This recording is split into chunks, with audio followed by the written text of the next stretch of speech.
दुनिया ताने दे, गाली दे, अपशब्द कहे, इल्जाम पर इल्जाम लगाए, पर तुम शंकर के मंदिर जाना मत छोड़ना।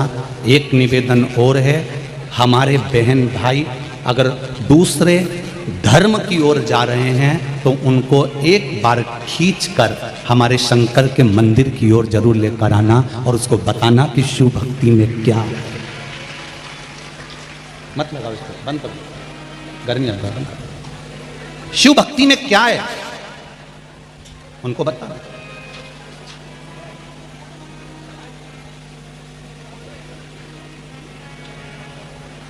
शंकर भगवान की भक्ति में क्या रखा है, शंकर भगवान के भजन में क्या रखा है, शंकर भगवान को एक लोटा जल चढ़ाने में क्या फल की प्राप्ति होती है।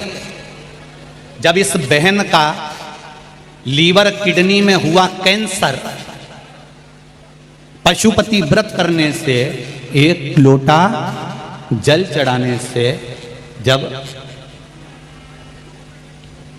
शिव की कृपा से ठीक हो सकता।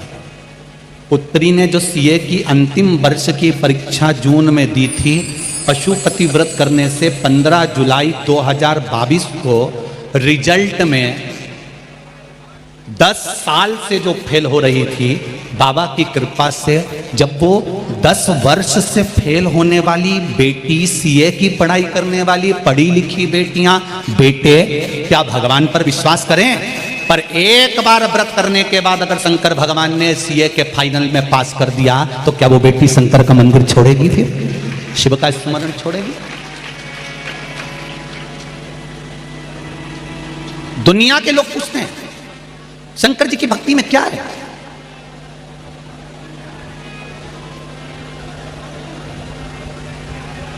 फिल्म वाले हंसी उड़ा देते हैं देवताओं की। फिल्म बनाने वाले को दुनिया के जितने कलाकार हैं जो फिल्म का निर्माण कर रहे हैं, इनको दूसरे धर्म पर कभी फिल्म बनाते हुए नहीं देखोगे और ना इनको उंगली उठाते हुए देखोगे। अगर हंसी उड़ाई है तो केवल सनातन धर्म के और हिंदुओं के देवताओं की उड़ी है, इसके सिवा किसी की नहीं उड़ी। उसको हंसी उड़ाने के लिए पात्रवान किसी दूसरे ने नहीं बनाया, अपने ही कोई व्यक्ति।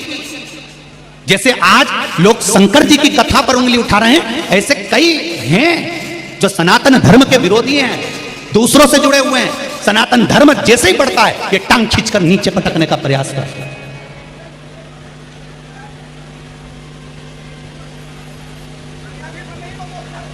अरे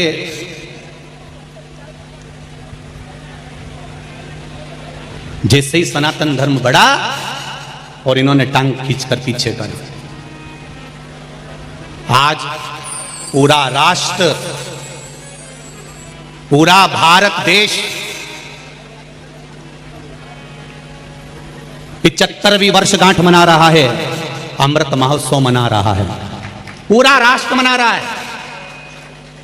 उन राष्ट्रवासियों से निवेदन है, एक बार जिसने ये अपने मुख से कहा कि भारत का तिरंगा ध्वजा घर घर में लगना चाहिए, पहले उसको एक बार जाकर धन्यवाद जरूर देना कि 1950 में एक लागू किया गया था।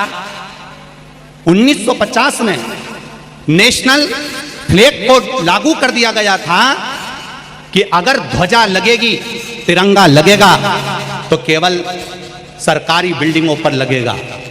अगर कोई साधारण व्यक्ति इस ध्वजा को हाथ में नहीं फहरा सकता, इस ध्वजा को अपने घर पर नहीं लगा सकता।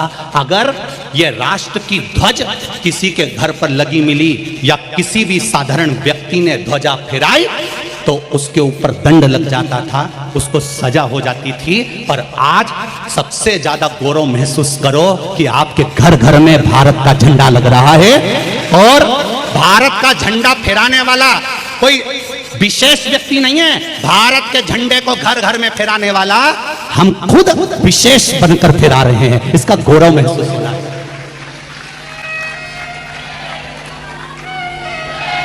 आज सबसे ज्यादा खुश हुए होंगे तो पिंगली वेंकैया, आंध्र प्रदेश के वो स्वतंत्रता संग्राम सेनानी जिनको कहा गया था कि हमारे राष्ट्र का भी एक ध्वज होना चाहिए। पिंगली वेंकैया आंध्र प्रदेश के वो स्वतंत्रता संग्राम सेनानी जिन्होंने 30 राष्ट्रों का ध्वज देखा और उस 30 राष्ट्र के ध्वज में क्या क्या है, उसका फल क्या क्या है, उसमें से छांट कर पिंगली वेंकैया ने, आंध्र प्रदेश के उस स्वतंत्रता संग्राम सेनानी ने तिरंगे का निर्माण करा और 22 जुलाई 1947 को डॉक्टर राजेंद्र प्रसाद जी की अध्यक्षता में यह राष्ट्रीय ध्वज घोषित होकर निर्मित।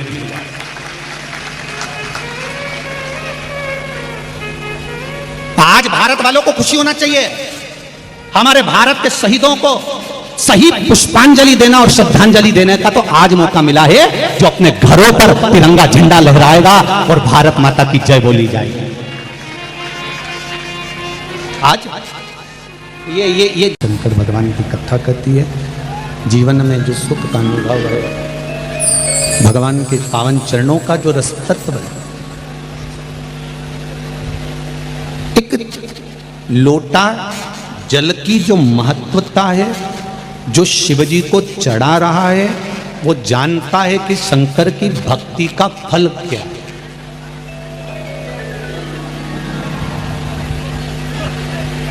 माता पार्वती जी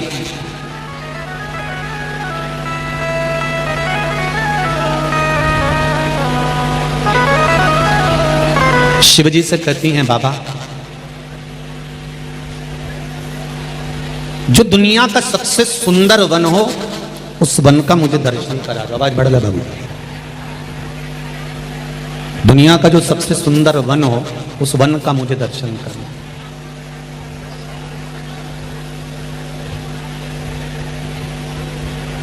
देखिए, पार्वती माता के पिता और माता के जो संस्कार हैं, वो पार्वती माता में आए हैं। आपके घर के बच्चों के जो संस्कार दिखते हैं, उससे ये महसूस होता है कि आपके घर के माता पिता के क्या संस्कार रहे होंगे, क्या संस्कार रहा होगा। कोई भी राष्ट्र जब तक पराजित नहीं होता, जब तक कि उसकी संस्कृति जिंदा है, उसको कोई हरा नहीं सकता।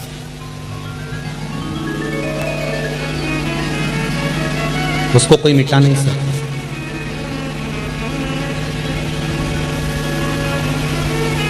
भारत भूमि की संस्कृति,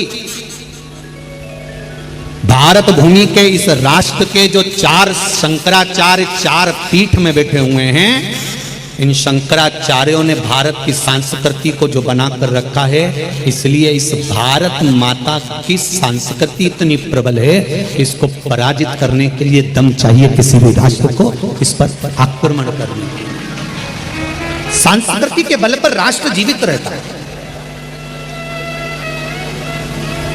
पार्वती माता का संस्कार, पार्वती माता का गला पकड़ रहा है, पार्वती माता का संस्कार,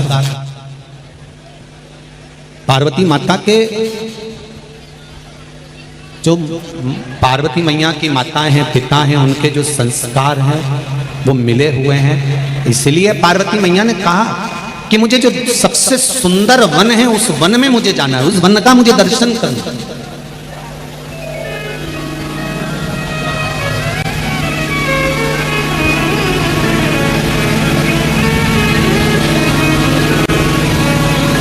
भगवान शंकर ने पार्वती जी से कहा, तुम वन में जाकर करोगी क्या? अगर दुनिया के सबसे सुंदर वन में तुम चली जाओगी तो तुम करोगी क्या? एक पत्नी के मुझे शॉपिंग मॉल में जाना है, तो पति उससे पूछे कि तुम शॉपिंग मॉल में जाकर करोगी क्या? तो पत्नी कहेगी मुझे बच्चों के लिए कपड़े खरीदना है, सामान खरीदना है, मुझे ये खरीदना है, मुझे वो खरीदना है। और अगर कोई पत्नी अपने पति से कहे कि मुझे घुमाने के लिए वो पहाड़ी पर ले चलो, पति पूछे तुम उस पहाड़ी पर करोगी क्या? तो पत्नी बोले मुझे वहां से फूल तोड़ के लाना है, मुझे सामान लेकर आना है, मुझे देख कर आना है, मैंने बहुत सुना है, एक बार उस पहाड़ पर चलो तो सही, एक बार उस गार्डन में चलो तो सही, एक बार उस वन में चलो तो सही, मुझे देख कर आना है। पार्वती जी ने शिवजी से कहा कि दुनिया के सबसे सुंदर वन में मुझे लेकर चलो। दुनिया का सबसे सुंदर वन मुझे देखना, मुझे आप वहां लेकर चलो। शंकर भगवान ने पूछा पार्वती उस सुंदर वन में, दुनिया के सबसे श्रेष्ठ वन में जाकर तुम करोगी क्या?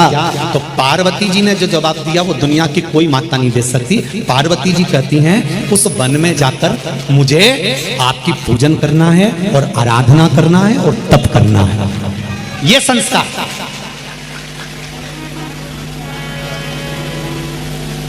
ये हमारे संस्कार बोल रहे हैं, ये हमारी सभ्यता, ये हमारे भाव बोल रहे हैं, ये हमारा संस्कार बोल रहे हैं। आप लोग ऐसे ही नहीं आ गई होगी, आपने भी अपने घर में अपने अपने पति हो तो कहा होगा ना, जैसे भाभी जी ने कहा, नया भाभी जी ने कि भाई पति से, शर्मा जी से कि सुनो जी मुझे कथा करवाना है। घर की देवरानी जेठानी ने भी आपस में बात करी होगी कि कथा करवाना है। जब देवरानी जेठानियों ने आपस में बात करी होगी तो अपने अपने पत्नियों से कहा होगा कि कथा करवाना है, तब जाकर कथा हुई। उसी तरह से आप लोगों ने भी तो कहीं ना कहीं किसी ना किसी रूप में तो कहा होगा कि भाटापारा में कथा चल रही है, शर्मा जी कथा करवा रहे हैं, आस्था चैनल पर कथा आ रही है, फेसबुक यूट्यूब पर चल रही है, मेरा मन है कि अपन कुछ नहीं तो शनिवार रविवार को तो चले ही चले। ये विचार तो करा होगा आप लोगों ने, तब जाकर कहीं ना कहीं पति की बुद्धि में, चित्त में, परिवार के चित्त वृत्ति में ये बात आई और वो आपको लेकर कथा तक पहुंचे, वो आपको लेकर कथा पंडाल तक पहुंचे, वो आपको लेकर कथा मंडप तक पहुंचे।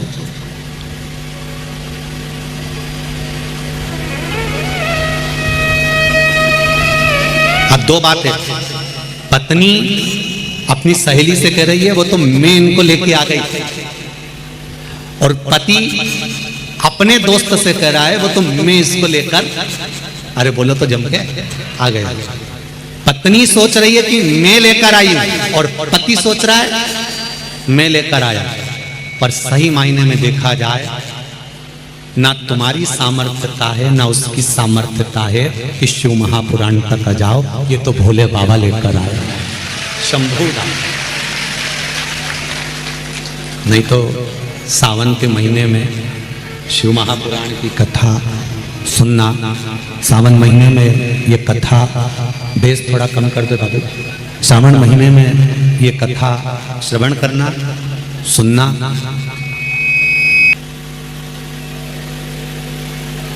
शिव की कृपा से,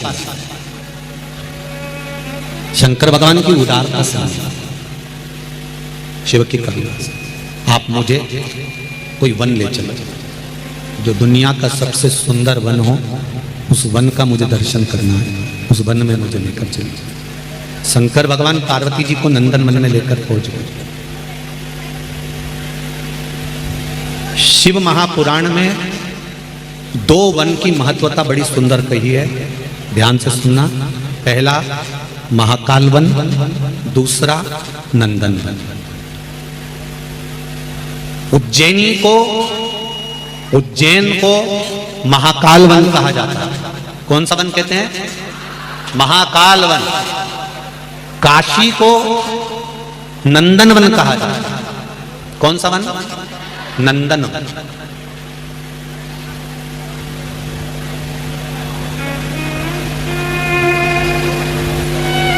भगवान शिव पार्वती जी को ले गए नंदन वन,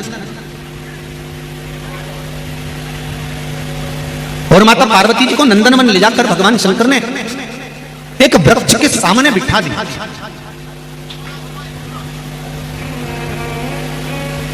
वृक्ष के सम्मुख में बिठाया।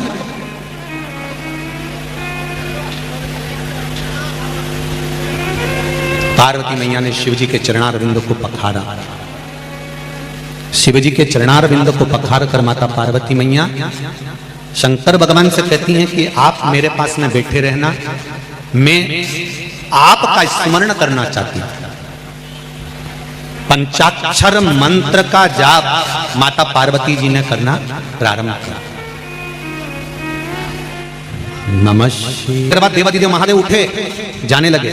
पार्वती जी ने रोका, स्वामी रुको, कहां जा रहे हो?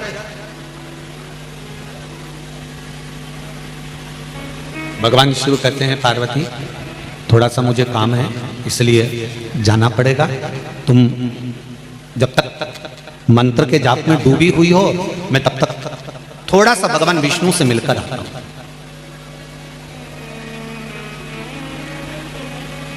बहुत ध्यान देना इस कथा पर जरा। अशोक सुंदरी का जन्म होने वाला है इस कथा में आज। और स्मरण ये रहे आपको कि शंकर भगवान जब पार्वती जी के साथ में नंदनवन आए हैं, भगवान शंकर जब पार्वती जी के साथ में नंदनवन पहुंचे हैं, भगवान शंकर जब पार्वती जी के साथ नंदनवन में आए हैं, तो शंकर भगवान पार्वती जी को छोड़कर क्यों गए?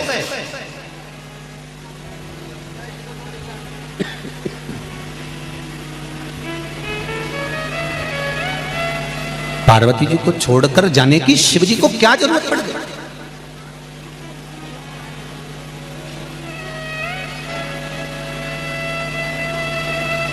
एक बहुत पहले हमने एक बात कही थी, आप लोगों के स्मरण में होगी, कि कथा सुनने बैठो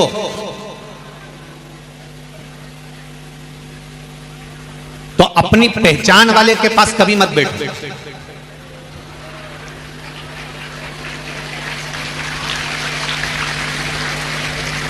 पर यहां हमने कथा के उल्टा देखा है। यहां लोग हाथ हिला के बुला लेते हैं। यहां जो अपने परिचित होते हैं ना, पहचान वाले, उनको हाथ हिला के बुलाते हैं। यहां थोड़ा उल्टा है। अब शिव पुराण कह रही है कि कथा सुनने बैठो या साधना करने बैठो तो पहचान वालों के पास में मत बैठो। क्यों?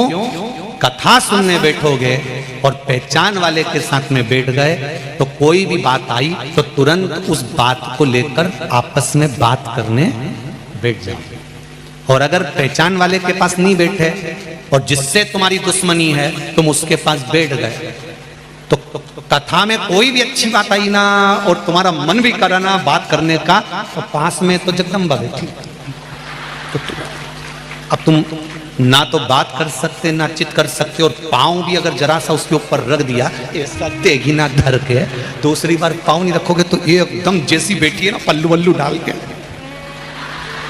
बेसी की बेसी एक जैसी बैठी है, एक जैसी।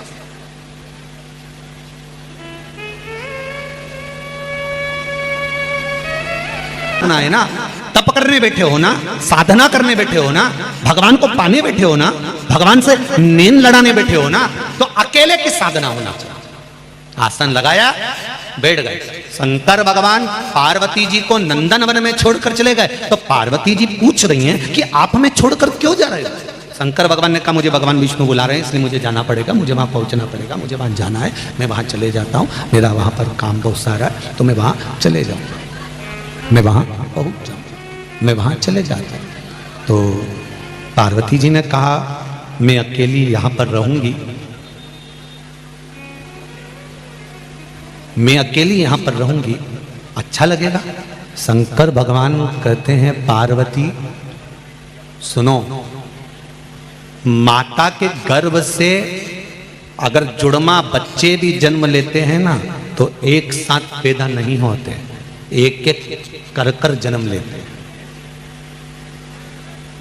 मतलब संसार में अकेले आए हो और अकेले ही जाओ, ये निश्चित हो गया, ये निश्चित है। जो जोड़े का जो फल होता है देखा है आप लोगों ने, केला जो होता है जोड़े से, कहीं केले को देखा होगा, जुड़े हुए दो फल होते हैं। बैंगन जुड़े हुए कई बार दो, करेला जुड़ा हुआ कई बार दो। जो जोड़े का फल होता है ना वो माताएं कभी नहीं खाती। इधर खाते हैं क्या? नहीं, उसको नहीं खाते। वो जोड़े के जो फल है, उस जोड़े के फल को माताएं उठाकर या तो ठंडा कर देती है या कहीं दान दे देती है या किसी मंदिर में पहुंचा देती। बोलो सही है ना जीजियो? उसको जोड़े के फल को माताएं कभी नहीं खाती। उसको उठाया और दे दिया, उसको उठाया और दान कर दिया, उसको उठाया और किसी को प्रदान कर दिया। क्यों? क्योंकि नंदन वन में भगवान शंकर ने माता पार्वती को जोड़े के फल की महत्वता बताई।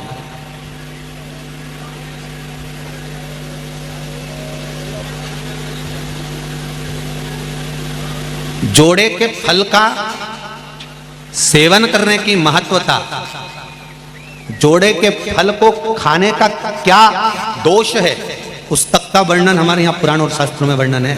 कभी योग लगे तो भविष्य पुराण का थोड़ा सा स्मरण करिएगा। गीता प्रेस गोरखपुर की भविष्य पुराण मंगवाइएगा और उस भविष्य पुराण को थोड़ा सा पढ़िएगा।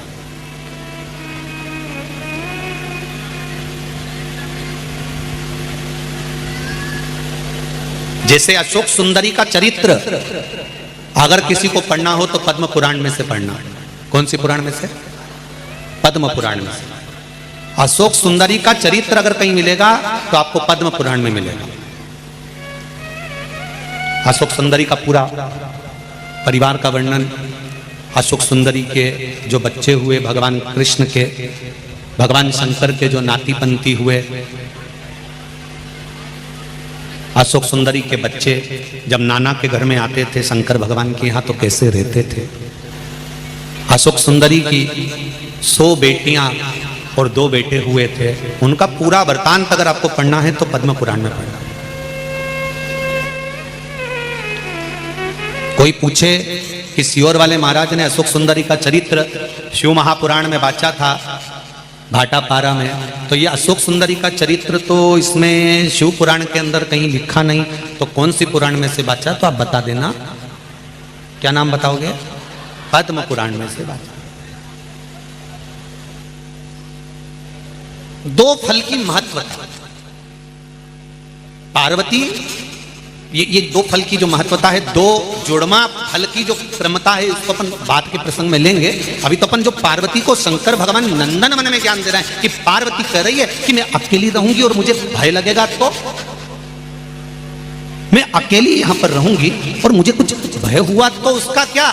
तो शंकर भगवान ने कहा, पार्वती, माता के गर्भ से जब बच्चा जन्म लेता है, माता के गर्भ से जब बच्चा पैदा होता है, माता के गर्भ से जब बच्चा जन्म लेता है तब वो अकेला आता है। भले जुड़मा बच्चों ने जन्म लिया, पर माता के गर्भ से अगर बच्चा जन्म लेगा तो एक बालक पहले आएगा, दूसरा बच्चा बाद में आएगा। तो बच्चा जन्म लेता है तो एक कर आता है, अर्थात मृत्यु लोक में अकेले आए हो और अकेले ही हमको जाना।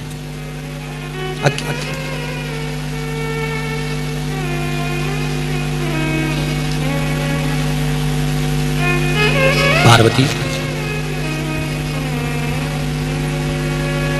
जब मृत्यु लोक में व्यक्ति जन्म लेता है, मृत्यु लोक में जब मनुष्य जन्म लेता है, आता अकेला है। शंकर भगवान कह रहे हैं, पार्वती तुमको लगता है कि तुम अकेली इस नंदन वन में रहोगी। शिवजी कहते हैं, पार्वती, जिस समय माता के गर्भ से बच्चा जन्म लेता है और मरता है और प्राण छूटते हैं, उस समय तक शंकर भगवान कहते हैं, मैं देवाधिदेव महादेव उसके रोम रोम नस नस में 24 घंटे हर पल हर क्षण विराजमान रहे। हर पल हर घड़ी हर क्षण शिव है हमारे साथ। ऐसी कोई घड़ी, ऐसा कोई पल, ऐसा कोई क्षण, ऐसा कोई समय खाली नहीं जाता जिस समय पर देवाधिदेव महादेव या भगवान हमारे साथ नहीं रहता। भगवान हमारे साथ में हर पल हर घड़ी हर क्षण रहता। बस व्यक्ति पाप करता है तब भूल जाता है कि भगवान है। वो जब पुण्य करता है ना, थोड़ा सा किसी को रोटी खिलाएगा ना तो उसको, हमने तो बहुत बड़ा पुण्य कर दिया, आज बेचारा एक बूढ़ा व्यक्ति जा रहा था, भूखा था, तो हमने तो पुण्य कमा लिया, हमने तो पुण्य कर लिया। हमने किसी को गाड़ी पर बिठाकर छोड़ दिया, पुण्य कर लिया। जब वो पुण्य करता है, थोड़ा सा अच्छा काम करता है, तब उसको समझ में आता है कि मेरे को भगवान देख रहा है, मैंने इतना करा इतना करा इतना करा तो भगवान मुझे बहुत देगा। पर जब वो पाप करता है तब ये भूल जाता है कि कोई उसको देख रहा है, वो भी 1000 आंख से देख रहा, बैठ कर देख रहा। अगर उसकी दृष्टि में पुण्य है तो पाप भी है, उसकी दृष्टि में अगर पुण्य दिख रहा है तो पाप भी नजर आ रहा है, वो भूल जाता।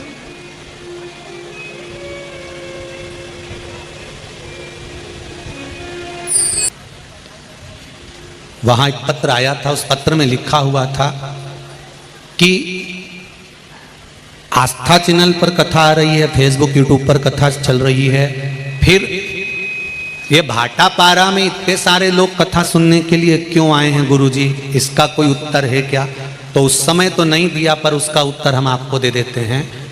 जब इतने सारे लोग एक साथ पंचाक्षर मंत्र नमः शिवाय, षडाक्षर मंत्र ओम नमः शिवाय या श्री शिवाय नमस्तुभ्यम या राम नाम या कृष्ण नाम का एक साथ जाप करते हैं तो मुख से एक बार मंत्र निकलता है, और वो मंत्र जब इतने लाखों लोगों के मुख से एक साथ निकलता है तो ये 3.5 करोड़ रोम छिद्र सब तर जाते हैं, एक बार में ही तर गए।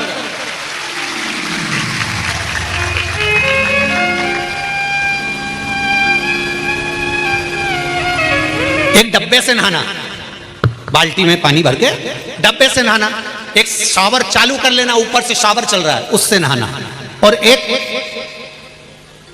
कुंड में पानी भरा हुआ है और तुम और डुबकी लगा के बाहर। इन तीनों स्नान में सबसे जल्दी स्नान कौन सा हो सकता है?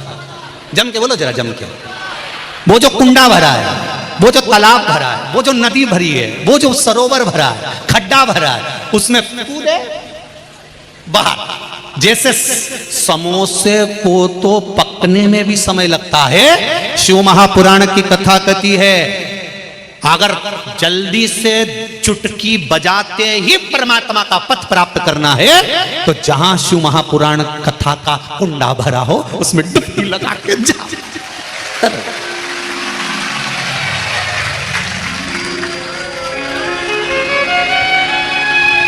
कुंड भरा हुआ है,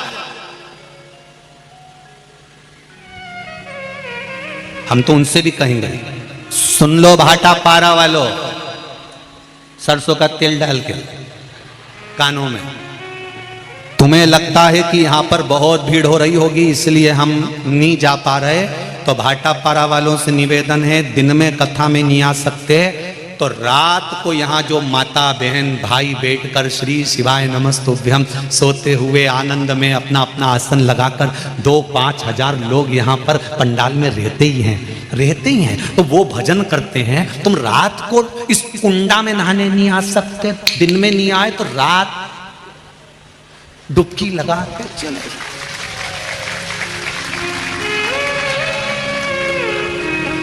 इतने सारे शंकर के भक्तों की चरण की रज भाटापारा के इतिहास में कभी नहीं मिली होगी और ना आगे मिलने वाली। लाखों लोग, जहां देखो वहां गाड़ियां, जहां देखो वहां लोग ही लोग। एक एक दुकान में लोग, बेचारे दुकान वाले सामान बेचने आए थे, उनकी दुकान में 50-50 भरे। वो बेचारा एक तो डोसा बेच रहा था, उसका डोसा बना दिया, उसमें घुस गए। एक वो समोसे वाला चिल्ला रहा था हमें बड़ा तो बना दो, वो के बाद में बना लेना, तू गैस बंद कर। उसका गैस चूल्हा बंद करके अंदर धर दिया, टेबल पे उनके छोरा छोरी को बिठा दिया और वो अंदर बैठी बैग ले लेके। तो ये कहां मिलेगा, कभी कहां प्राप्त होगा? शावर में नहाने में टाइम लगेगा। शावर मतलब तप, शावर मतलब तप। तप में भगवान मिलने में टाइम लगेगा। डब्बे से नहाना मतलब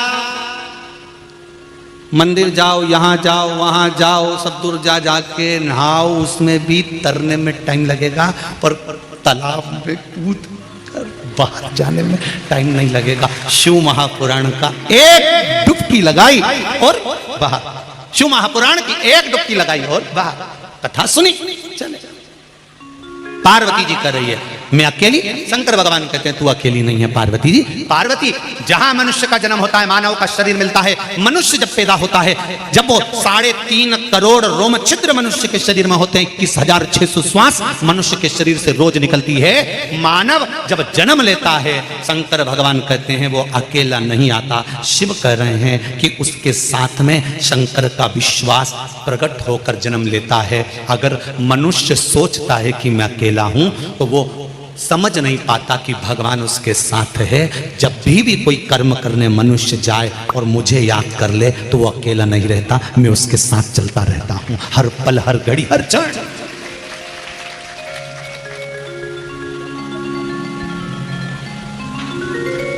क्षण भी व्यर्थ नहीं जाने देता।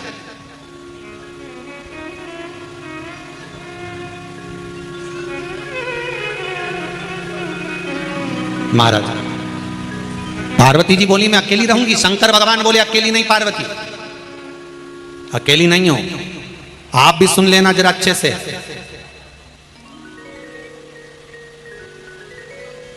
सामूहिक रूप से किया गया भजन, सामूहिक रूप से किया गया कीर्तन, सामूहिक रूप से किया गया स्मरण ना जाने कितने कितने पापी जीवों को तार देता।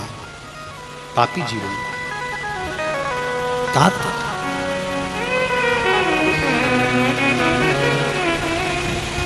एकांत में अकेले रहकर भगवान की भक्ति को धारण करना, उसको हृदय में बिठा लेना, उस परमात्मा को अपने भीतर प्रकट करने का प्रयास करना कि परमात्मा कहाँ है, उसको देखने का प्रयास।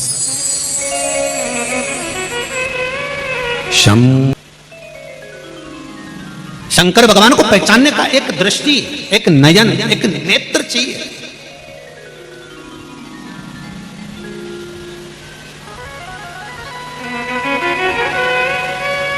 अरे भाई दांत दुखते हैं तो दांत के डॉक्टर के पास जाना पड़ता है, बोलो सही है। आंखें खराब होए तो बोलते जाओ, आंख के डॉक्टर के पास।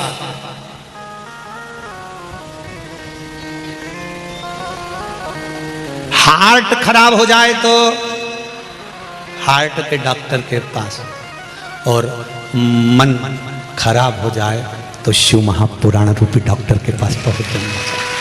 शंकर की फिर निवेदन करूंगा मेरी जीजियों से, मेरी माताओं से, जब तुम्हारा ये मन तुम्हें लगे कि मेरा काम नहीं चल रहा, व्यापार नहीं चल रहा, धंधा नहीं चल रहा, नौकरी नहीं चल रही, दूसरों की निंदा मत करो, ईर्ष्या मत करो, अपशब्द मत बोलो, ताने मत दो, गालियां मत दो, आड़ा टेढ़ा मत बोलो।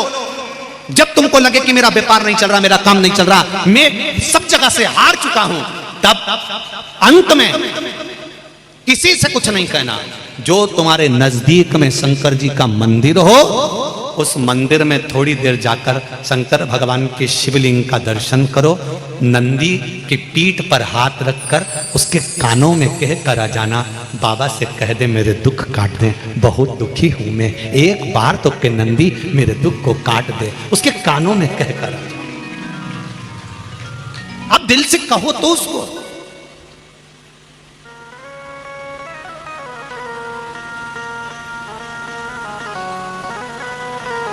दिल से बोला ही नहीं आपने एक बार भी। दिल से तो तुम केवल अपनी पत्नी से और पति से आपस में बात कर लेती हो, ए जी गुड नाइट। इतने दिल से तुम कभी देवादिदेव महादेव से बोली हो, भोला ए भोला ए भोला। इतने में तो पति चिल्ला के बोलेगा, सो रही काय को चिल्ला रही। मैं तुमसे थोड़ी ना बात कर रही, मैं तो उससे कह रही। किससे? शिव जी से। भोला ए भोला, शंभू शंकर ए मेरे ओ घड़ी, मेरे दयालु कृपा ले भी जपते थे। पर अब ऐसा क्या है कि हम पशुपति व्रत करते हैं, हम एक लोटा जल चढ़ाते हैं, हम बेलपत्र चढ़ाते हैं और बाबा हमारी सुन लेता है। उसका कारण क्या है?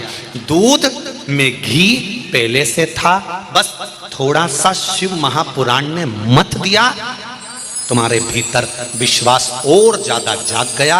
अब भगवान को प्रकट होने में देरी नहीं लगती, तुरंत प्रकट हो जाता। उसके प्रकट होने में देरी नहीं लगती, तुरंत हो जाता। ये नवयुवक बेटे बेटियां, ये बहुएं, ये बेटे, ये बच्चे, जो ये पूरे पंडाल में जितने लोग बैठे हैं, इसमें बुढ़ा बुढ़ी तो कम है। 70, 75, 80, 90 और 100 साल वाले तो यहां कम है। यहां आपको मिलेंगे तो 60 के नीचे के ढेर लगे हुए हैं। जहां देखो, अब ये लोग कहते हैं नवयुवक लोग तो टाकीज में बैठे मिलते हैं, मॉल में बैठे मिलते हैं। उनसे कहूंगा जो कहते थे मॉल और टाकीज में मिलते हैं, एक बार इन नवयुवक बेटा बेटियों को देखना है तो शिव महापुराण में आकर देखिए।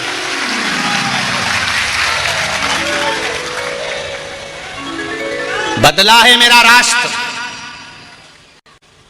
जो सनातन धर्म को लोग खींचकर बीच में से तोड़ना चाहते थे, जो सनातन धर्म को लोगों ने बर्बाद करने का विचार कर लिया था, शिव महापुराण ने उस सनातन धर्म को फिर जोड़ दिया, पुनः वापिस स्थापित कर दिया। कितनी खुशी होती होगी जरा देखिए। टीवी का एक एक चैनल खोलकर देखना, हर चैनल पे शिव पुराण सुनने को मिल रही होगी। एक एक गांव में जाकर देख लो, जो पंडित जी वास्ता मिलेगा अखबार खोलोगे और शिव पुराण मिलेगी। कभी सोचा था, कभी जिंदगी में विचार करा था कि एक लोटा जल चढ़ाने से क्या शंकर जी राजी हो जाएगा? एक लोटे जल से क्या शिव प्रसन्न हो सकते हैं?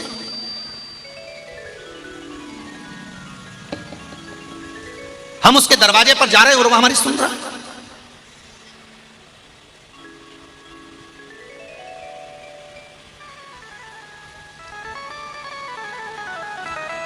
कल हम आशीष से कह रहे थे, आशीष कि कुबेरेश्वर धाम 12 ज्योतिर्लिंग के बीच में बाबा ने अपने आप बनवाया।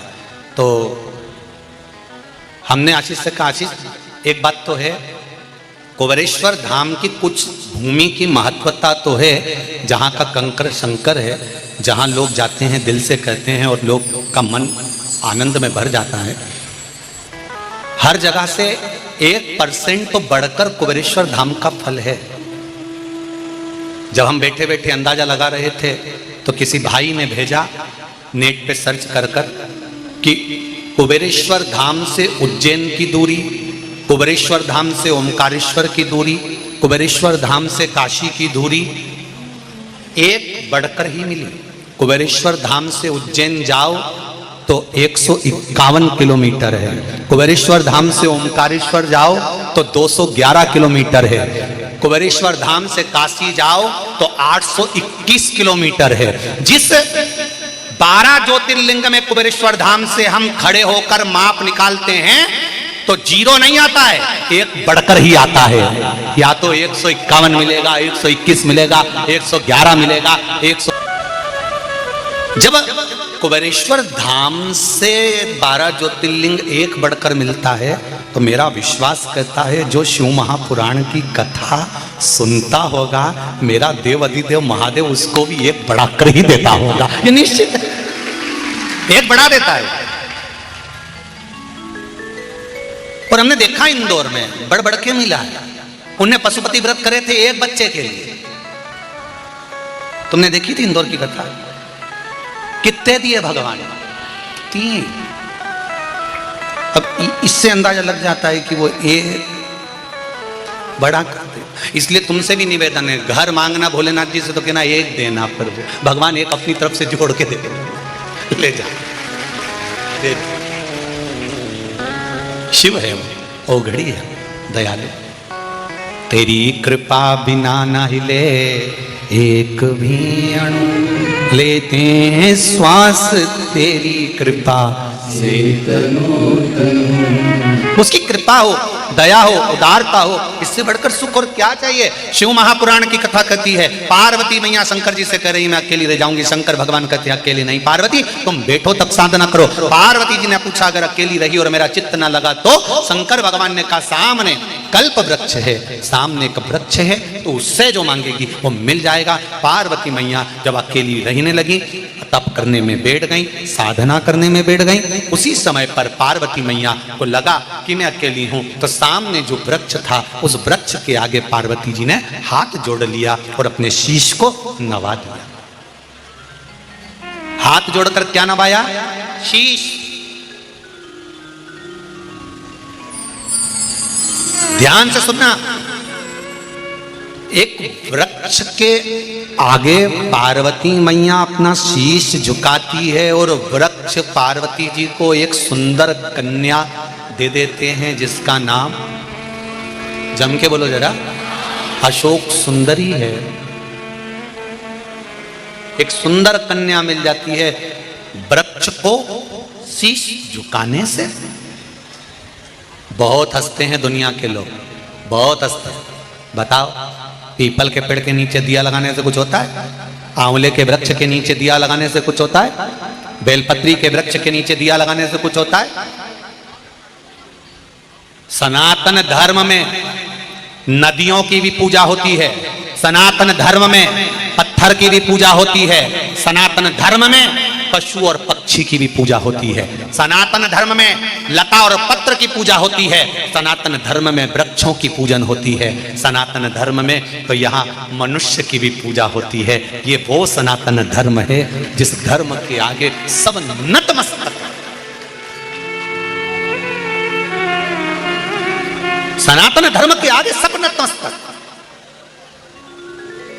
धर्म की, सनातन धर्म के आगे कोई नहीं। सनातन धर्म प्रबल प्रखर सबसे बलवत्ता।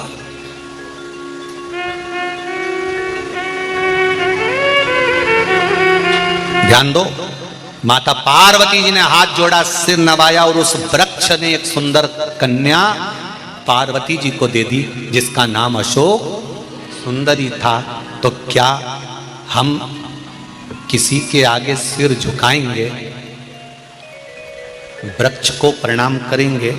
पीपल वृक्ष हो, आंवले का वृक्ष हो, बट वृक्ष हो, बेलपत्री का वृक्ष हो, सिद्ध वृक्ष हो, सिद्ध वट हो, हम अगर प्रणाम करेंगे तो क्या हमको नहीं देगा?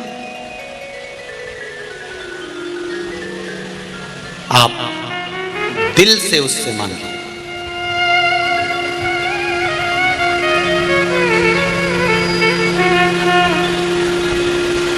आप दिल से उससे प्रार्थना करें, आप दिल से उससे निवेदन करें।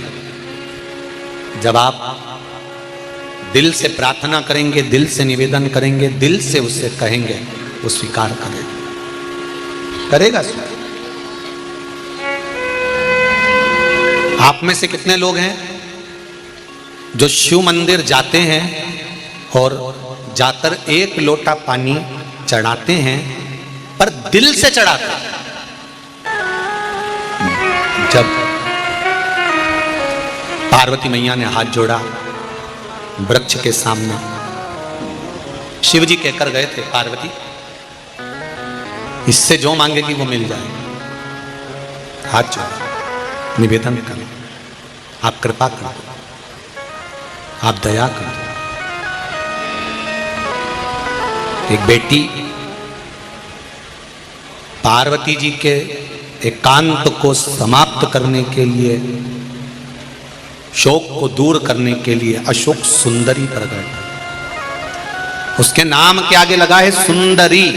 सुंदरी का मतलब है इतनी सुंदर, इतनी सुंदर, इतनी सुंदर कि नंदन वन में जब अशोक सुंदरी का प्रागट्य हुआ तो चारों तरफ प्रकाश ही प्रकाश हो गया था, चारों तरफ आनंद ही आनंद हो गया। शिव पुराण कहती है, बेटा एक कुल को तारता है और बेटी दो कुल को तारती है। बेटी दो कुल को।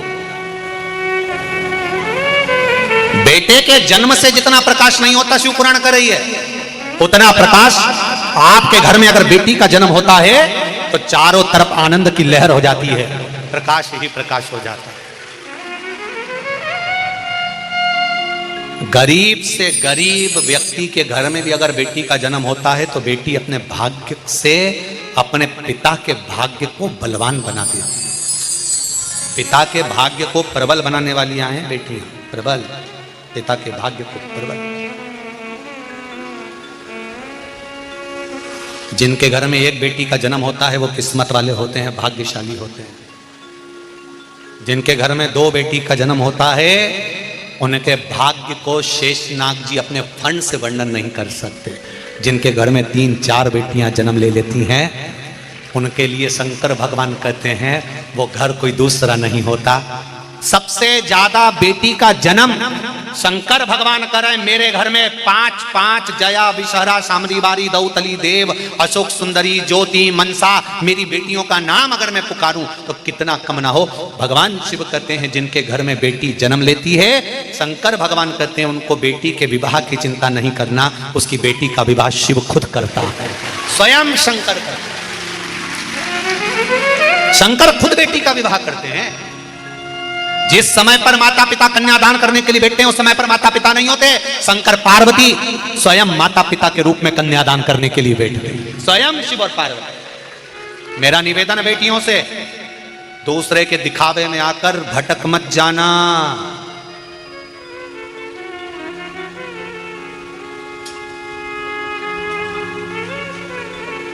एक बात कहना चाहता हूं, अगर आपको बुरी नहीं लगे तो। छत्तीसगढ़ वाले बोलोगे तो कह दूंगा, बोल दूं। आजकल सनातन धर्म की बेटियों को तोड़ने के लिए एक नई रीत चालू कर दी है। बहुत अच्छी अच्छी जिम खुल गई। जिम जानते हो, पहचान गए? बहुत अच्छी अच्छी जिम खुल गई है जिनमें बहुत अच्छे अच्छे ट्रेनर आ गए हैं, ट्रेनिंग देने वाले। वो सनातन धर्म की बेटियों को वो ट्रेनर कौन है, कैसे हैं, किस तरह के हैं, वो हमारी बेटियों को लुभाने के लिए रखे जाते हैं और हमारी बेटियों को सनातन धर्म से तोड़ने के लिए रखते हैं। भेजो बेटियों को, जिम में मना नहीं है। भेजो बेटियों को, सनातन धर्म की ओर अग्रण्य बढ़ाएं। और बेटियों से भी निवेदन है, किसी दूसरे प्रलोभन में आकर अपने माता को कन्यादान से वंचित मत करना। जिस जगह पर माँ बाप कन्यादान करते हैं वहां शंकर और पार्वती विराजमान। जिस दिन आपका कन्यादान आपके माँ बाप करेंगे तो बेटियों तुम उस दिन सबसे ज्यादा खुश होना कि तुम्हारे माँ बाप ने कन्यादान करा है। कन्यादान तुम्हारे माँ बाप नहीं, मेरे शंकर और पार्वती ने करा है। उस दिन प्रसन्नता होना चाहिए, उस दिन आनंद होना चाहिए, तुम्हारे जीवन में खुशियां आना चाहिए, तुम्हारे जीवन में एक आनंद की अनुभूति होना चाहिए कि यहां कन्यादान करने कोई माँ बाप साधारण नहीं बैठे हैं। कन्यादान करने के लिए स्वयं शंकर और पार्वती बैठे हैं। मेरा विश्वास करता है शिव महापुराण की कथा सुनने वाली बेटियां अपने माँ बाप को कन्यादान का मौका जरूर देंगे। ये मानव का जो शरीर है 84 लाख योनियां काटने के बाद जो ये मनुष्य का शरीर मिला है, मानव का देह मिला है, ये अंतिम बिंदु होना चाहिए।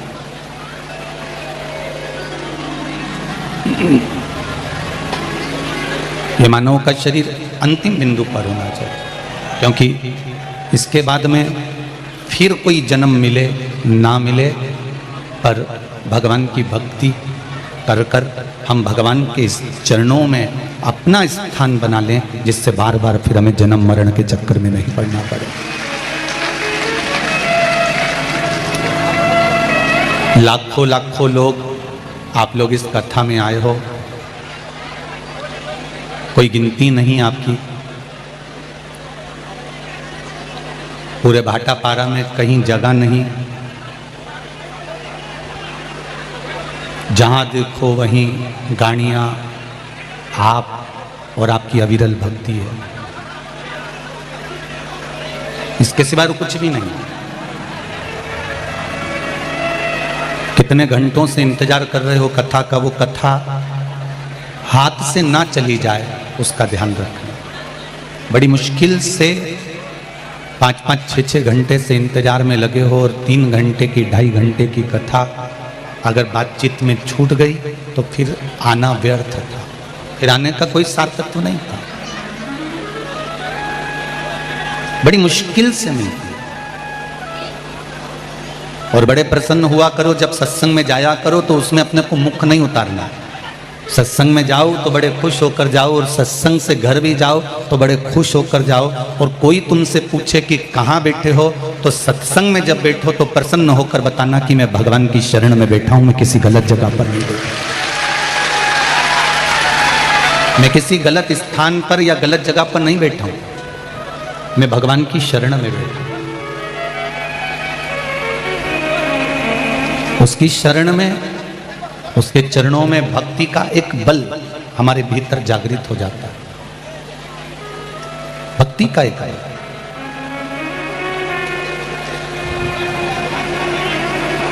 शंभो शरणे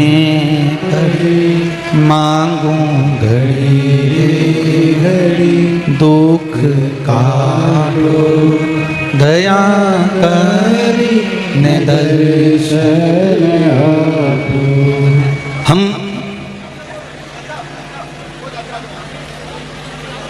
बात आपको कहें, जब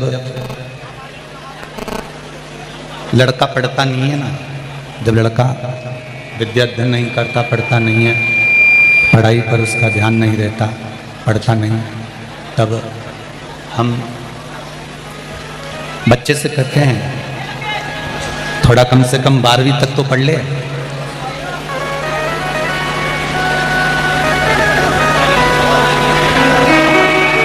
थोड़ा BA BCom तो कर ले, कम से कम 12वीं तक तो पढ़, BA BCom तो कर ले कम से कम। हम उस लड़के को, हम उस बच्चे को बार बार समझाते हैं कि BA कर ले, BCom कर ले, थोड़ा पढ़ ले, अच्छे से पढ़ाई कर ले, कुछ नहीं कर तो कम से कम थोड़ा बहुत तो पढ़ ले, मैट्रिक तो कर ले, 12th तो कर ले, 10th तो कर ले, BCom BA तो कर ले। घर के लोग अपने बच्चे को बार बार कहते हैं, बार बार समझाते हैं, बार बार पढ़ाते हैं कि इतना पढ़ ले, इतना पढ़ ले, इतना पढ़ ले। उसी तरह जो गुरु होता है, उसी तरह जो सतगुरु होता है, वो सतगुरु, वो गुरु आपसे इतना जरूर कहता है कि अभी भजन का समय है, मौका मिला है, स्मरण का मौका है, भजन का मौका है, कीर्तन का मौका है, कीर्तन कर लो, भजन कर लो, स्मरण कर लो, ये अभी मौका मिला है। 21,600 श्वास प्रत्येक मनुष्य को मिलती है, प्रत्येक मानव को प्राप्त होती है, और वो 21,600 श्वास का अगर सदुपयोग हो जाए, 21,600 श्वास का यदि सही उपयोग हो जाए तो परमात्मा को मिलने में फिर वो देरी नहीं होती, परमात्मा मिल जाए। उस श्वास का सदुपयोग करना सीखे। शंकर की भक्ति में, शंकर के स्मरण में, शंकर भगवान के मंत्र जाप में, शंकर भगवान के नाम जाप में, शंकर भगवान के स्मरण में जितनी श्वासें हमारी लग रही हैं, जितनी श्वासें हमारी जा रही है, समझ लेना कि पूर्व में जो श्वासें गई वो श्वास किसी काम की नहीं थी, और जो श्वास भगवान के मंत्र जाप में, भगवान के भजन में लग रही है, वो श्वास की कीमत स्वयं भगवान ही जान सकता है कि उसका आनंद क्या है, उसका सुख क्या है। बचपन में आपने भगवान का भजन नहीं करा, जवानी में नहीं करा, अधेड़ी में नहीं करा, मान लो बुढ़ापा आ गया और दुनिया के लोग कह रहे हैं कि बुढ़ापे में भजन करके अब कौन सा तुम इतिहास रच दोगे, तो कहने वाले को इतना जरूर कह देना, बताने वाले को इतना जरूर बता देना कि भगवान के भजन में, भगवान के कीर्तन में, भगवान के मंत्र जाप में, भगवान की कथा में उम्र नहीं देखी जाती। परमात्मा की भक्ति में उम्र का कोई क्रम नहीं है। आर्मी की नौकरी करोगे, मिलिट्री की नौकरी करोगे तो उसमें लिखा है कि उम्र इतनी होना चाहिए। विद्युत विभाग की नौकरी करोगे तो उसमें लिखा हुआ है उम्र इतनी होना चाहिए। शिक्षक की नौकरी करोगे तो शिक्षक में भी लिखा हुआ है उम्र इतनी होना चाहिए।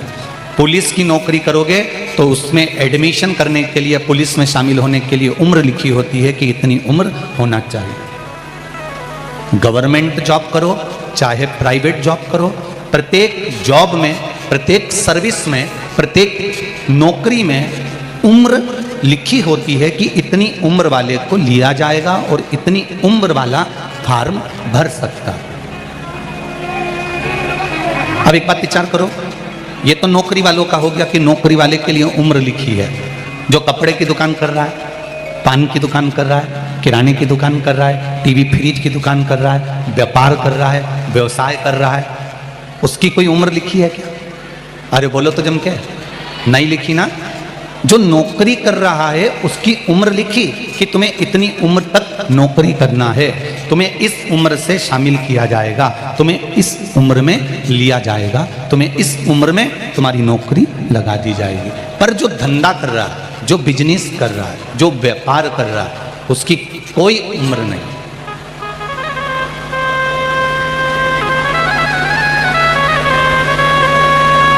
वो जितना समय स्वस्थ है, उसका शरीर जितना काम कर रहा है, जितने समय वो स्वस्थ है उतने समय वो दुकान जा सकता है। बोलो, शरीर अच्छा है जब तक वो दुकान जा सकता है, शरीर ठीक है तो वो दुकान पे जाके बैठ सकता है। उसी तरह जैसे सर्विस वाले के लिए उम्र है, पर धंधे वाले के लिए, बिजनेस वाले के लिए उम्र नहीं है। वो जब तक शरीर ठीक है तब तक वो दुकान पर जाकर बैठ सकता है। तो सर्विस वाला सर्विस करता है तो 25,000, 50,000, 60,000, 1 लाख, 2 लाख रुपए महीना कमाता है। उसको निश्चित है कि इतना मिलेगा, इससे ज़्यादा नहीं मिलेगा, इससे कम नहीं मिलेगा। पर जो धंधे वाला होता है, बिजनेस वाला होता है, उसकी निश्चितता नहीं रहती। वो कभी तो करोड़ों में कमा लेता है और कभी 10 रुपए कमा लेता है। उसकी निश्चितता नहीं है, उसकी निश्चितता का स्मरण नहीं है। उसी तरह सर्विस वाले को एक निश्चित तनख्वाह मिलती है, पर धंधे वाले को मेहनत कर कर वो अपने व्यापार को उन्नति की ओर लेकर जा सकता है। उसकी तनख्वाह बंदी नहीं होती, वो चाहे जितना कमा सकता है। उसी तरह भगवान की कथा के लिए, भगवान के भजन के लिए, भगवान के स्मरण के लिए, भगवान की पूजन के लिए, भोलेनाथ के स्मरण के लिए, ओम नमः शिवाय के लिए, पंचाक्षर नमः शिवाय के लिए, षडाक्षर ओम नमः शिवाय के लिए, या श्री शिवाय नमस्तुभ्यम के लिए, या शंकर भगवान के अभिषेक पूजन के लिए कोई उम्र नहीं रखी। तुम जिस उम्र में भजन करोगे, जितना भजन करोगे उतनी भगवान के द्वारा आप इकट्ठा कर सकते हो। आप अपने तेज बल को, आप अपने पुण्य को, आप अपने सत्कर्म को, आप अपने आनंद को बढ़ा सकते हो। इसको थोड़ा ऊंचा कर दो। आप अपने तेज बल को, आप अपने पुण्य को, आप अपने आनंद को बढ़ा सकते हैं। उम्र अगर है तो केवल नौकरी के लिए, उम्र है तो सर्विस के लिए, पर उम्र धंधे के लिए या बिजनेस के लिए नहीं है। उसी तरह उम्र भगवान के लिए नहीं है। बचपन खेलनी गई, जाने दो। अगर अधेड़ी भी चली गई है तो जाने दो। पर शिव महापुराण की कथा कह रही, भगवान शंकर का चरित्र कह रहा, जो बचा हुआ समय है हमारा, जो परमात्मा ने हमारे को दिया है, 21,600 श्वास जो प्रतिदिन निकल रही है, उसमें से अगर थोड़ा सा भी समय हमारा बचा हुआ है तो हम उसको परमात्मा की भक्ति में लगा दें, परमात्मा के स्मरण में लगा।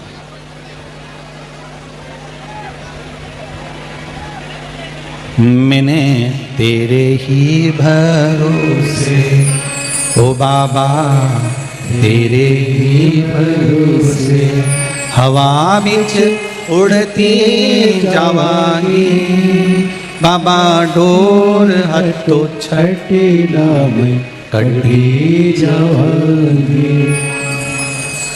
सतगुरु में तेरी पतन, ओ भोला में तेरी पतन। भगवान का नाम, भगवान का जाप, भगवान का स्मरण, भगवान का मंत्र जाप, भगवान का भजन, भगवान का कीर्तन, भगवान के मंत्र का स्मरण, भगवान को एक लोटा जो तुम जल समर्पित कर रहे हो, भगवान को एक बेलपत्र जो तुम समर्पित कर रहे हो, भगवान को एक चावल का दाना जो तुम समर्पित कर रहे हो, वो अपनी चित्त वृत्ति में उतार कर रखना कि वो चढ़ाया गया एक लोटा जल इस मनुष्य देह का मृत्यु लोक में भी उद्धार करता है, और जब हम उस परमात्मा के दरवाजे जाते हैं तो वहां भी उद्धार कर देता है। दोनों जगह तार है।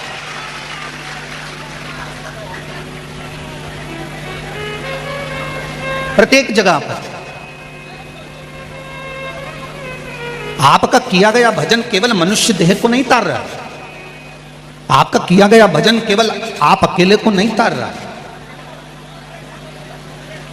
आपका किया गया भजन, प्रहलाद ने जब भगवान का भजन किया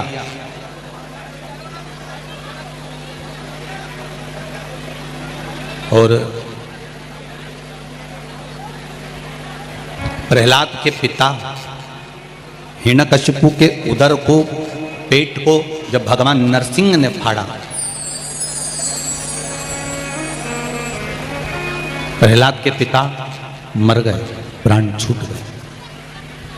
प्रहलाद के पिता के प्राण छूट गए, मर गए। प्रहलाद की आंख में आंसू भरे थे और प्रहलाद के नेत्रों में जल भरा हुआ है। प्रहलाद रो रहे हैं, आंख में आंसू भरा हुआ है, रो रहे हैं प्रहलाद।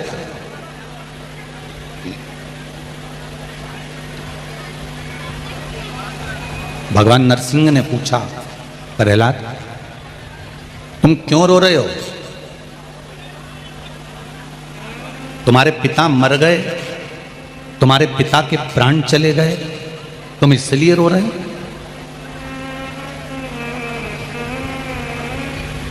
तुम्हारे पिता के प्राण छूट गए, तुम इसलिए रो रहे? सिंह भगवान से, प्रभु मरना तो निश्चित है, मरना निश्चित है, आज नहीं तो कल प्रत्येक व्यक्ति को जाना है, प्रत्येक संसार के मानव को जाना है। फिर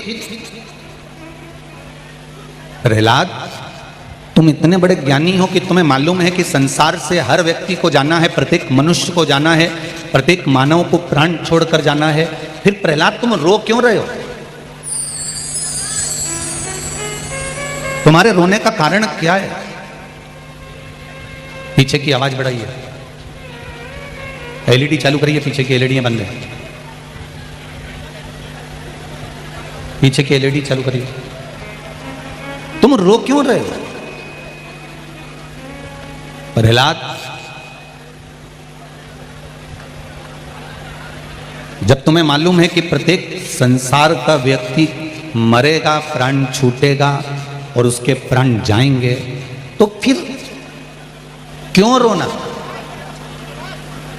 प्रहलाद कह रहे हैं, प्रभु मैं रो इसलिए रहा हूं कि मेरे पिता के प्राण छूटे।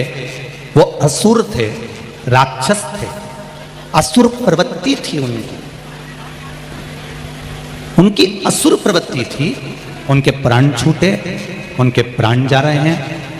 मैं जानता हूं कोई असुर, कोई राक्षस अगर मरता है तो उसको नरक का भोग भोगना पड़ता है, और मेरे पिता को भी नरक का भोग भोगना पड़ेगा, इसलिए मैं रो रहा हूं। भगवान नरसिंह ने कहा, प्रहलाद तुम भूल गए, जिसके घर में 7 पीढ़ी में भी अगर एक कोई पुण्य करने वाला, दान करने वाला, भजन करने वाला, भगवान की सेवा करने वाला, शिव महापुराण की कथा करवाने वाला पैदा हो जाता है, तो उसकी 71 पीढ़ी तो वैसे ही तर जाती है।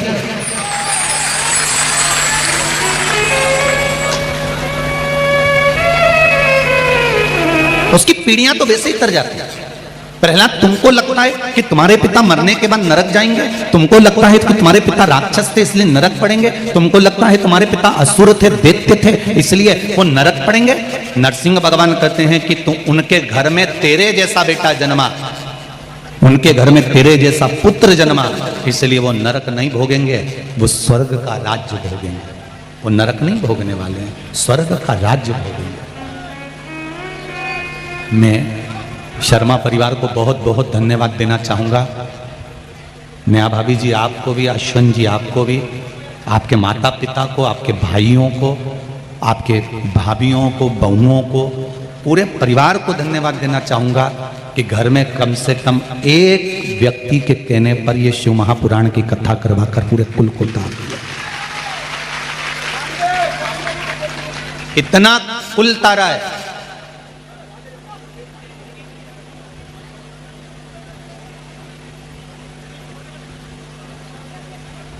मोटरसाइकिल पे बैठकर 10 किलोमीटर, 50 किलोमीटर, 40 किलोमीटर दूर से पति के साथ एक एक माता एक एक मोटरसाइकिल पे नहीं आई है। मैंने कल देखा था, एक एक मोटरसाइकिल पे कम से कम 3-3, 2-2, 3-3 माताएं किस तरह से बैठकर आ रही थी, कल हम जाते समय देखे हैं।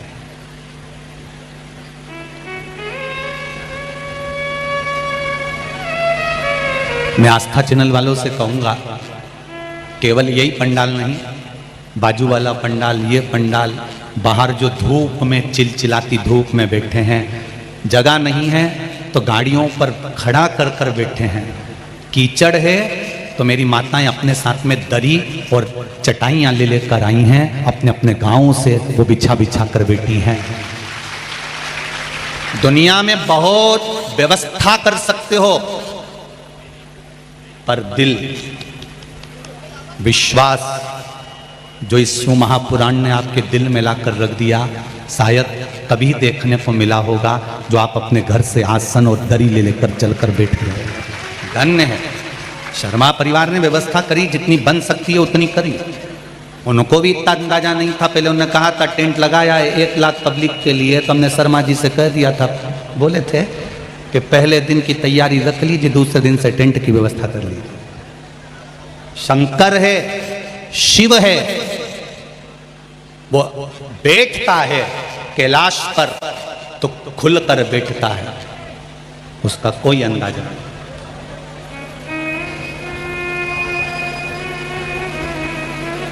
कोई अंदाजा नहीं। छोटे छोटे माताओं ने, कई माताएं तो अपने घर से चादर लेके आई हैं, चादर, और चादर को 4 डंडे से बांधकर एक उधर पकड़ के बैठ गई, एक उधर, और बीच में बाकी के उनके बच्चे और उनके परिवार वाले बैठे और कथा सुन रहे हैं। धन्य है मेरी माओ, प्रणाम करता हूं आपको, दंडवत करता हूं मेरी जीजियों आपको। छत्तीसगढ़ के रहनिवासियों को मेरा बहुत बहुत धन्यवाद है साहब। यहाँ शंकर की कथा को आप लोग लेने के लिए आए हो, शिव तत्व को लेने के लिए आए हो, और ये विश्वास मानकर बैठना मेरी माताओं, जितने दिल से आपने शंकर भगवान को विश्वास कर कर अपने हृदय में शंकर भगवान को विश्वास कर कर, जितने लोग आस्था चैनल पर सुन रहे हैं, जितने फेसबुक को यूट्यूब पर सुन रहे हैं, जितने विश्वास के साथ आपने भगवान शंकर को अपने दिल में बिठाया है, ये विश्वास मानना कि तुम्हारे संकट को भी शंकर भगवान ने दिल से मिटाया है, तुम्हारे संकट को मिटा दिया। एक पत्र आया है, देखिए।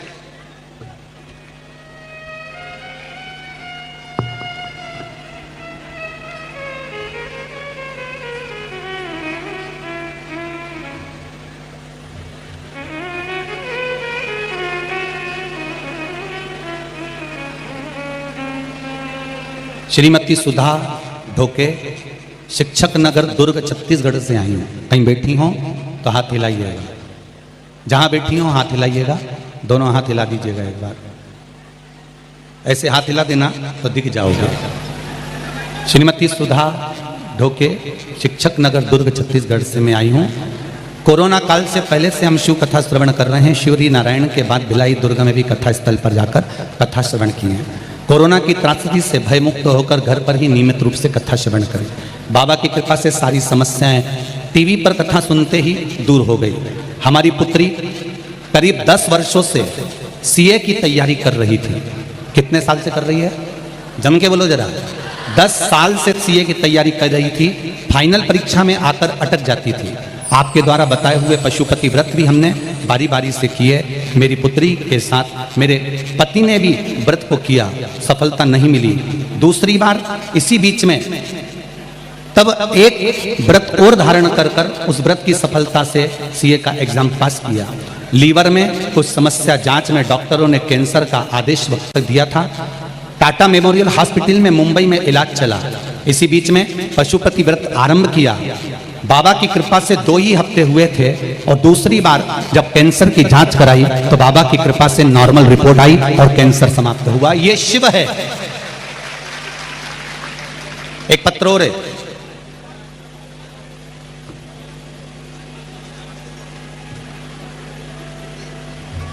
मेरा नाम सरिता शर्मा है।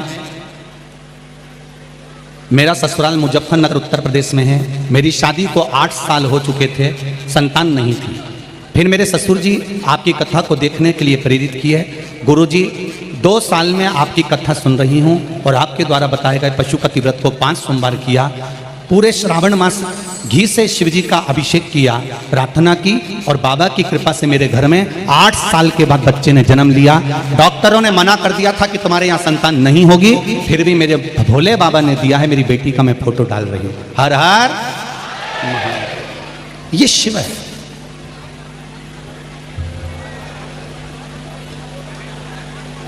ये शंकर है। आप दिल से भगवान शंकर का भजन करिए। मेरे शंकर भगवान को तुम्हारा दिखावा नहीं चाहिए। मेरी माताओं, फिर निवेदन करूंगा आपसे, मेरे शिव जी को दिखावा नहीं चाहिए।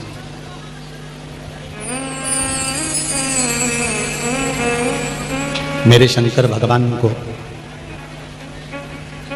एक लोटा जल भी अगर आप चढ़ा रहे हो तो दिल से चढ़ाना, दिल से।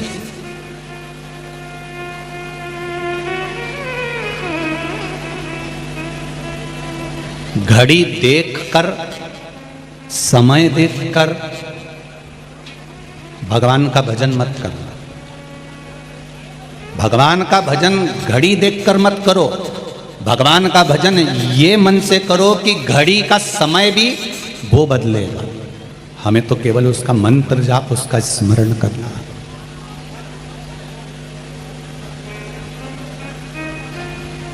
हमें केवल उसका मंत्र जाप करना, हमें केवल उसका स्मरण करना। आप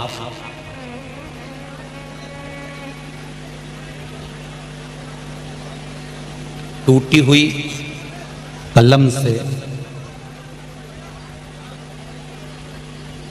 जिस पेन की